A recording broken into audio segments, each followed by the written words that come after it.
1950 का वो दशक जब ड्रैगन ने चुपचाप भारत की जमीन पर कब्जा किया और उस वक्त के हुक्मरानों ने यह कहकर पल्ला झाड़ लिया कि वहां घास तक नहीं उगती। लेकिन आज उसी लद्दाख की उसी जमीन से भारत ने एक ऐसा जवाब दिया है कि चीन की बेचैनी इस वक्त आसमान छू रही है। 14,000 फीट की ऊंचाई, जहां जमने वाला तापमान और ऑक्सीजन की कमी में मशीनें तक अपना दम तोड़ देती है, वहां भारत ने जमीन के सीने को चीरकर पाताल की अग्नि को कैद कर लिया है। यह सिर्फ बिजली बनाने का प्रोजेक्ट नहीं है, यह चीन के लिए एक बहुत बड़ा और एक कड़ा संदेश है। ओएनजीसी ने लद्दाख की पुंगा घाटी में दूसरे जियोथर्मल कुएं की खुदाई सफलतापूर्वक पूरी कर ली है।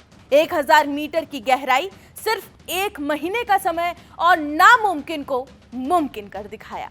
यह कोई आम खुदाई नहीं है। आपको बता दें कि जियोथर्मल एनर्जी यानी कि पृथ्वी के गर्भ में छिपी वो प्राकृतिक गर्मी जो सोलर और विंड की तरह मौसम की मोहताज नहीं है। ये 24 घंटे बिजली देगी। लद्दाख में चीन की सीमा के ठीक बगल में भारत अब अपनी खुद की एनर्जी ऑटोनॉमी कायम कर रहा है। ये दूसरा कुआं आपको बता दें कि भारत के पहले 1 मेगावाट वाले जियोथर्मल पायलट पावर प्लांट का आधार बनेगा। पहले कुएं ने यह साबित कर दिया था कि पुंगा घाटी में उबलते तापमान वाली भाप है। अब दूसरा कुआं यह सुनिश्चित कर रहा है कि भारत का यह प्रोजेक्ट सिर्फ कागजों पर नहीं बल्कि जमीन पर चीन की नाक के नीचे मजबूती से खड़ा है। ड्रैगन को यह बात अब समझ लेनी चाहिए कि अब लद्दाख की उस जमीन को बंजर समझने की गलती वो दोबारा नहीं कर पाएगा।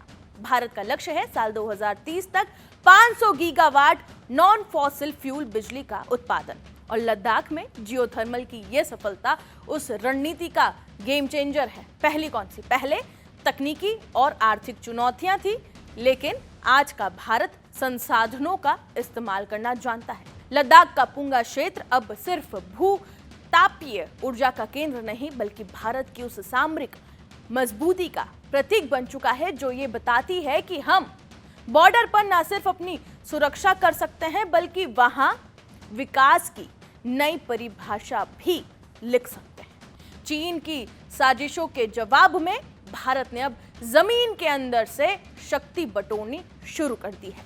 लद्दाख की ये आग जो पुंगा घाटी से निकल रही है, ये भविष्य में पूरे क्षेत्र की तस्वीर बदल देगी। ड्रैगन चाहे जितनी साजिशें करे, भारत अब रुकने वाला नहीं है। हम ना सिर्फ अपनी जमीन बचा रहे हैं बल्कि उसे अपनी ऊर्जा का सबसे बड़ा स्रोत भी बना रहे हैं। ये भारत की वो साइलेंट पावर है जो चीन को बहुत भारी पड़ने वाली है। इस दूसरे जियोथर्मल प्लांट पर आपका क्या कहना है कमेंट सेक्शन में जरूर बताएं। बाकी तमाम खबरों के लिए देखते रहे जी न्यूज़।